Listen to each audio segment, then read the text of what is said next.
The truth of the share market channel में आपका स्वागत है। मैं भवनीश अग्रवाल। नमस्कार दोस्तों, पिछले 1.5 साल में जो निफ्टी शेयरों में या बहुत लार्ज कैप्स में जो धूम मचाई थी वो ऑटोमोबाइल ने मचाई थी। ऑटो एंसिलरी के शेयरों में तो फिर भी कम रहा, लेकिन जो ये ऑटो असेंबलर्स हैं, ओरिजिनल इक्विपमेंट मैन्युफैक्चरर हैं, OEM जिनको कहते हैं शेयर बाजार की भाषा में, OEM ओरिजिनल इक्विपमेंट मैन्युफैक्चरर, इन्होंने ज़बरदस्त धूम मचाई है। और पूछो मत तूफान आ गया। मतलब इन्होंने अपने लाइफ टाइम हाई को बीट किया, बहुत ज़बरदस्त अप्रिसिएशन दिए हैं। मतलब महिंद्रा एंड महिंद्रा 13 सालों तक पड़ा रहा, इस पिछले 1.5-2 साल में इसने मालो माल कर दिया। तो अंडर दिस सर्कमस्टेंसेज, लेकिन अभी जो इनके फिगर्स आए हैं 2 तारीख को, कुछ ने 1 को दे दिए हैं, कुछ ने 2 को दिए हैं। फिगर करीब करीब सब कंपनियों के आ गए हैं, सेल के फिगर, सेल के डाटा। और वो डाटा जो कुल मिला करके 2 व्हीलर में तो फिर भी ठीक है, लेकिन 4 व्हीलर में गड़बड़ है मामला। टाटा मोटर का तो पिछले 1-2 क्वार्टर से ही लड़खड़ाने लग गया था, सेल गड़बड़ आ रही थी, लेकिन इस क्वार्टर में स्पष्ट दिखाई दे रहा है चित्र की गड़बड़ है। महिंद्रा एंड महिंद्रा में गड़बड़ साफ दिखाई नहीं देती है, लेकिन अगर उसका बारीकी से अध्ययन किया जाएगा तो गिरावट है। अशोक, अब सवाल इस बात का उठता है कि ये गिरावट क्यों आई। इस गिरावट के पीछे सिर्फ एक ही कारण है, हर चीज़ की एक साइकिल होती है और साइकिल के हिसाब से वो शेयर चलता है, सेक्टर चलता है, सेक्टर की साइकिल होती है। और कुछ इंडिविजुअल अगर शेयर है, मान लो उसमें कोई और शेयर नहीं है उस सेक्टर में, सेक्टर छोटा है, तो उस शेयर की भी एक साइकिल है, कैसा भी हो चाहे हो। HDFC बैंक ने 30 साल तक कांस्टेंट ग्रोथ दी है, लेकिन उसके बावजूद भी उसमें स्टैग्नेशन आया है। तो ऐसा दुनिया में, और HDFC bank was the sole example throughout the world. Microsoft, Google, Amazon, Apple और साहब मेटा, ये जो दुनिया की मानी हुई कंपनी, स्टैग्नेशन इनमें भी आया है। और सन 22 में तो इनके शेयर के रेट आधे रह गए थे। मतलब तो इसलिए कोई खराबी वाली बात नहीं है इन कंपनियों में। ऐसा नहीं कि कोई कंपनियां बंद हो जाएंगी सेल गिरने से। 2, 5, 10%, 12, 15% सेल गिर गई, कोई खास बात नहीं है। साल 1.5 साल बाद ठीक हो जाएगी। साल 1.5 साल बाद ये सेल ठीक हो जाती है अपने आप। ये एक साइकिल है, ऑटो की एक साइकिल होती है। कहीं ठंडी पड़ती है सेल, गिरावट आती है, मतलब डिप्रेशन आता है मार्केट में, ऑटोमोबाइल मार्केट में। 1.5 साल, ज़्यादा 2 साल, 1.5 साल बाद ही ठीक हो जाता है, कोई ऐसी खास बात नहीं है। क्योंकि ऑटोमोबाइल के अंदर एक रैकरिंग डिमांड, रैकरिंग रिक्वायरमेंट है। इसमें सीजनेबिलिटी का इफेक्ट बहुत कम है। ये है, ऐसी सूरत में कोई घबराहट नहीं है। लॉन्ग टर्म इन्वेस्टर्स को कोई घबराहट नहीं है। घबराहट ट्रेडर्स को, F&Os को, इनको है, या जो शॉर्ट टर्म पोजीशन के द्वारा पैसा कमाना चाहते हैं, महीने, 1.5 महीने, 2 महीने, 3 महीने, या इंट्राडे में जो करते हैं, 2-4 दिन के लिए जो करते हैं, हफ्ते 10 दिन के लिए जो करते हैं, प्रॉब्लम उनके लिए है। उनको थोड़ा प्रॉब्लम आ सकती है, लेकिन 2 व्हीलर की पोजीशन उतनी ख़राब नहीं है जितनी कि 4 व्हीलर की। और दूसरी बात मैं और बता दूं, जो सबसे ज़्यादा गिरावट आई है वो इलेक्ट्रिकल व्हीकल की सेल में गिरावट आई है। ओला एक प्योरली इलेक्ट्रिकल व्हीकल बनाने वाली कंपनी है, इसकी सेल में डिप्रेशन ज़्यादा है। तो अब सवाल यह है कि क्या करें।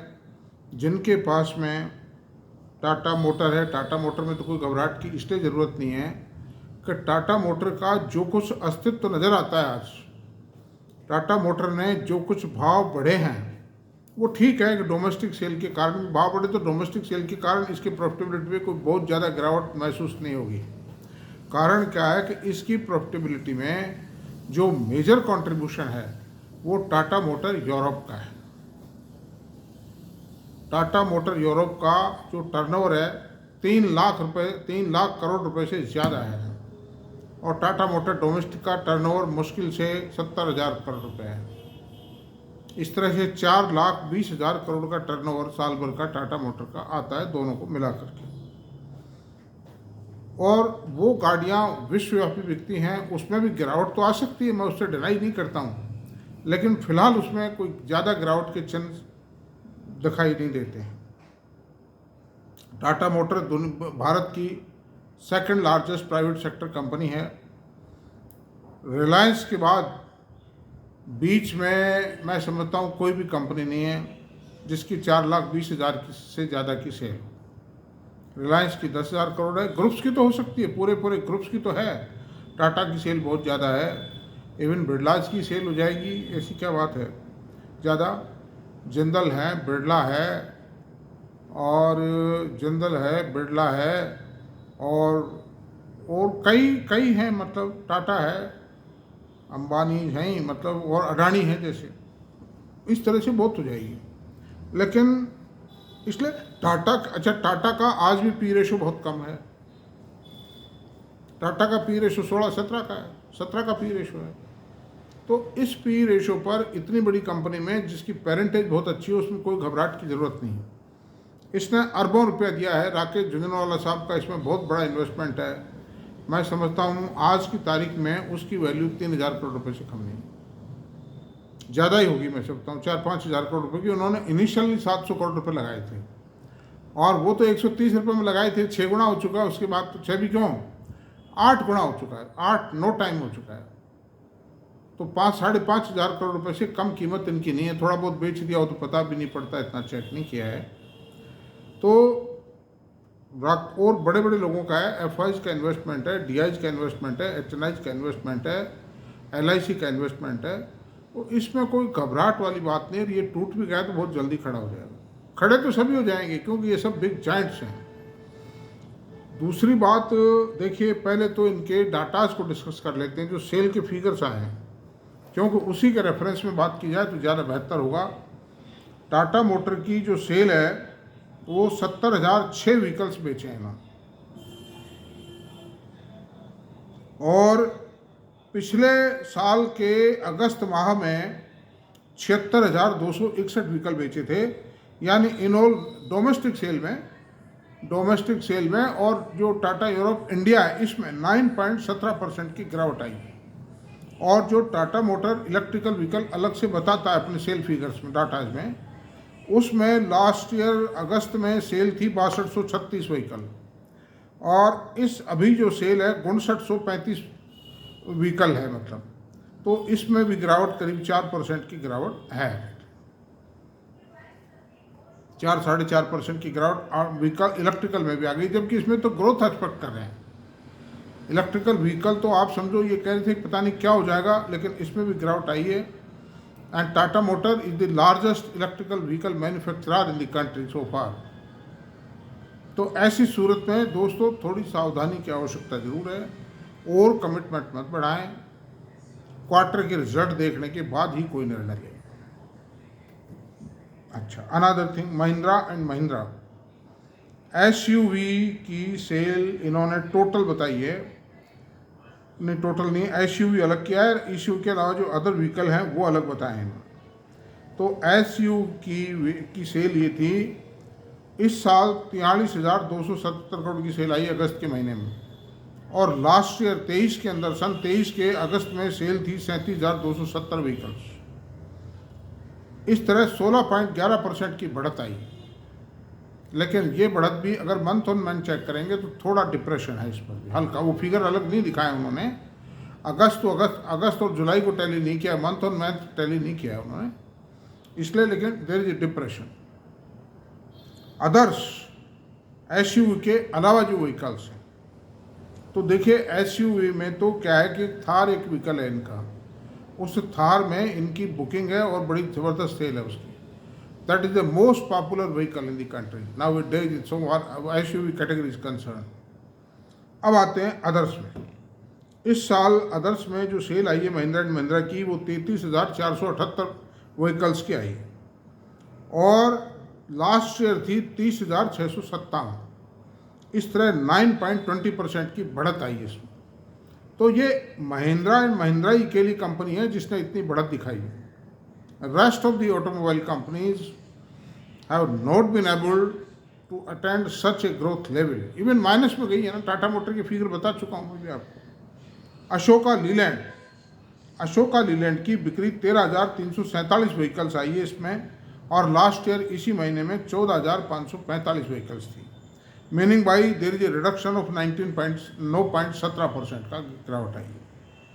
ये बहुत सब मैटर ऑफ वरीड है। अशोका लीलैंड पहले ही कोई रिवार्ड नहीं दे पाया था, पहले मिजरेबल कंडीशन में था। ठीक है, अभी 250-250 का रेट हो गया था, लेकिन पिछले 30 सालों में देखा जाए कुछ भी नहीं दिया। वो जो कुछ दिया है वो मतलब कोई काउंटेबल नहीं है, अप्रिशिएबल नहीं है वो मतलब। तो 9.17% की सेल में गिरावट अशोका लीलैंड में भी आ गई। तो आप देखिए, टाटा में गिरावट आई, अशोका लीलैंड में गिरावट आई, महिंद्रा एंड महिंद्रा के अंदर मंथ ऑन मंथ डिप्रेशन है, लेकिन ईयर ऑन ईयर थोड़ा अप्रिसिएशन है, बढ़त है, और वो भी थार के कारण है जो कुछ है। अब आते हैं मारुति में। मारुति की सेल इस साल आई है, अगस्त की सेल है 1,55,779 व्हीकल्स, 1,55,779, और लास्ट ईयर थी इसी महीने में 1,64,468 व्हीकल्स थी, यानी 6.29% की गिरावट आई है। ये जो भी फिगर मैं बता रहा हूँ उनमें एक्सपोर्ट की फिगर शामिल नहीं है, ये सिर्फ डोमेस्टिक फिगर। क्योंकि अगर एक्सपोर्ट का आंकड़ा कोई इतना बड़ा आंकड़ा नहीं है कि फिगर नहीं, जिसके कारण इन कंपनियों की टोटलिटी के ऊपर, टोटल वर्किंग पर कुछ प्रभाव डाल पाएगा। That is hardly 7-8% of the total sale of the company. उसमें 1-8% बढ़ जाए घट जाए, दैट इज इमैटेरियल। अब मारुति की मैंने बताई थी आपको। बजाज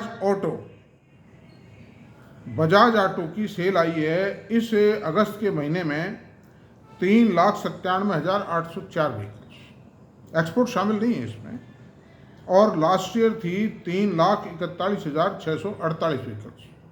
तो इसमें भी बढ़त आई है, और ये 16.43% बढ़ी है, 16.43% बढ़ी है ये सेल। तो क्योंकि Bajaj very very efficient management है, now it is in the top category, the best category management in the country. मतलब अब आते हैं हीरो मोटो की इस अगस्त में सेल आई है 4,92,263।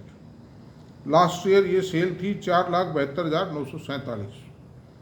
तो 4.08% की बढ़त आई है, केवल 4.8% की। ये this increment, this growth of sale is not sufficient to bring a hike in the share prices, बल्कि गिर सकते हैं। This growth is not at all sufficient.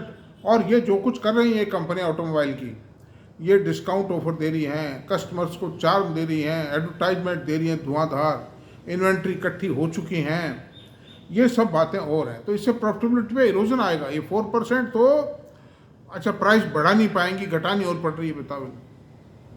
Cost of production तो देखिए डे बाई डे बढ़ती है, एम्प्लॉयज़ का increment ही देना पड़ता है, ट्रैवलिंग एक्सपेंसेस बढ़ते हैं, सेलिंग डिस्ट्रीब्यूशन एक्सपेंसेस बढ़ते हैं, लॉजिस्टिक एक्सपेंसेस बढ़ते हैं। But even then they will not be able to increase the prices of their vehicles in such a depressed environment. अब हीरो मोटर बता दिया मैंने, टीवीएस मोटर बताता हूँ मैं आपको। टीवीएस मोटर की अगस्त में सेल आई है 3,91,588, और लास्ट ईयर ये सेल थी 3,45,848। 13.25% की ग्रोथ आई है सेल। ये ग्रोथ ठीक है, यानी बजाज ऑटो की ठीक है, टीवीएस मोटर की ठीक है।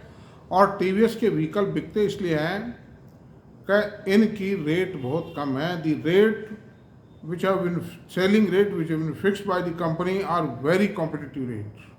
इसके ग्रोथ का कारण ये सिर्फ सस्ता बेचो पैसा कमाओ, थ्योरी है। अनदर थिंग, इसी के अंदर टीवीएस मोटर की जो इलेक्ट्रिक व्हीकल की सेल है वो सेल आई है 24,779 व्हीकल्स, और लास्ट ईयर सेल थी 23,887। तो 3.73% की बढ़त आई है इलेक्ट्रिक व्हीकल में, टीवीएस मोटर में। जनरल व्हीकल में 13.25 आई है, इसमें 3.73% आई है। तो एवरीवेयर टाटा मोटर के व्हीकल के फिगर अलग थे, टीवीएस मोटर ने अलग शो किए हैं, इन दो कंपनियों ने अलग शो किए हैं। इसमें चाहे कंपनी के अंदर ग्रोथ आ गई, टाटा मोटर में तो जनरल भी डाउनफॉल है और इलेक्ट्रिक व्हीकल में भी डाउनफॉल है, लेकिन इसमें टीवीएस मोटर के अंदर 3.73% का जो डाउनफॉल है और इलेक्ट्रिक व्हीकल में नहीं प्लस 3% की ग्रोथ हो गई, जबकि जनरल व्हीकल में 13.25% की ग्रोथ आई। तो ये शो करता है कि इलेक्ट्रिक व्हीकल की सेल पर दबाव है। Peoples are not choicing the electrical vehicles due to higher cost. अब विश्लेषण करेंगे आगे चल के क्या कारण। ओला जो एक it is a new एंट्रेंट in the share market. Ola electrical mobility 27,000 vehicles की सेल आई है। लास्ट ईयर ये सेल 17,000 व्हीकल्स की थी, लेकिन जुलाई की सेल 41,000 व्हीकल्स की थी। तो मंथ ऑन मंथ अगर ट्राई करते हैं तो देयर इज ए सब्सटेंशियल 34% का डाउनफॉल है ओला की सेल में। अगर ओला है तो बेच डालो दोस्तों, एक बार बुक कर लीजिए, प्रॉफिट बाद में बढ़त खाएगा जब देख लेंगे। तो इन ऑल ये शो करता है कि इलेक्ट्रिक व्हीकल की एक तो ग्रोथ पर प्रेशर है, इन ऑल भी प्रेशर है व्हीकल्स पर। जिन कंपनियों की सेल अभी भी बढ़ी हुई आई है उसमें भी गिरावट की आशंका से इनकार नहीं किया जा सकता है। तो इन ऑल अच्छा, उसका कारण क्या है कि व्हीकल्स जो है ना, कोरोना काल में जैसे ही लॉकडाउन खुला था जून 2020 में, तो जुलाई के जो फिगर आए थे, मैंने आई सरप्राइज कि इस एनवायरनमेंट में भी मारुति ने बेच दी थी 1.25 लाख कारें। तो आप समझो जुलाई में अगस्त में बेच डाली थी। तो ये ऑटोमोबाइल को चलते हुए आज 3.5-4 साल हो चुके हैं। तो 3.5-4 साल इस सेक्टर का चलना रिमार्केबल है अपने आप में, बहुत बड़ी बात थी। रासवाल इलेक्ट्रिक व्हीकल का अभी बहुत इन्फेंट एज में इलेक्ट्रिकल व्हीकल का बिजनेस, इस बिजनेस में कोई अभी बहुत बड़ी दम नहीं आई है, मतलब इसमें समय लगेगा। सन 2030 तक जाकर के टोटल व्हीकुलर संख्या जो है ना का इलेक्ट्रिक व्हीकल की संख्या टोटल व्हीकल्स की संख्या के मुकाबले 20-25% हो जाए तो गनीमत है। Because there are certain problems. आज कोई आदमी कार लेके निकल जाता है, मुझे आप बताइए, लंबे टूर पर, अब रास्ते में वो ख़त्म हो गया, डिस्चार्ज हो गया, वो कंज्यूम हो गई वो चार्ज जो थी बैटरी, अब वो कहाँ चार्ज करवाएगी, मुझे आप बताओ यार। अब कहीं मिल जाए, कहाँ नहीं भी मिले, बताइए आप। पेट्रोल पंप तो 10-15-20 किलो, अच्छा फिर महंगी भी है। अगर उसका प्रोपोजल सस्ता है, उसका परिचालन शुल्क व्यय जो है वो कम है, तो भाई महंगी भी तो है, ब्याज में लगा लो आप। तो बात है कि आदमी हिसाब लगाता है, बुद्धिमान आदमी। ये शो क्या किसी ने खरीद ली वो बात अलग है, कॉस्टली बहुत है। जब तक बैटरी के दाम नहीं गिराएंगे, इलेक्ट्रिकल व्हीकल के रेट नहीं गिराएंगे और चार्जिंग स्टेशंस का जब तक नेटवर्क तैयार नहीं होगा, till then it is very difficult for electric vehicle to run on the road in a massive way. तो दोस्तों ये बात है। और ओवरऑल ही आप मतलब ऑटोमोबाइल सेक्टर के अंदर थोड़ा संभल के काम करें, थोड़ा सा पूरी देख रेख के साथ चलें, और मैं समझता हूँ कमिटमेंट नहीं बढ़ाना चाहिए। बाकी मेरी कोई रिकमेंडेशन नहीं है, आई वॉट एवर आई से आई विटा दैट। और जो कुछ आप करें, मेरी राय एक, आप अपने फाइनेंशियल एडवाइज़र से पूछ के करें। तो बस इतना काफ़ी है आज तो। और मेरा वीडियो अगर आपको पसंद आया हो दोस्तों, तो इसको सब्सक्राइब करें, शेयर करें, कमेंट करें, लाइक करें। Thank you very much.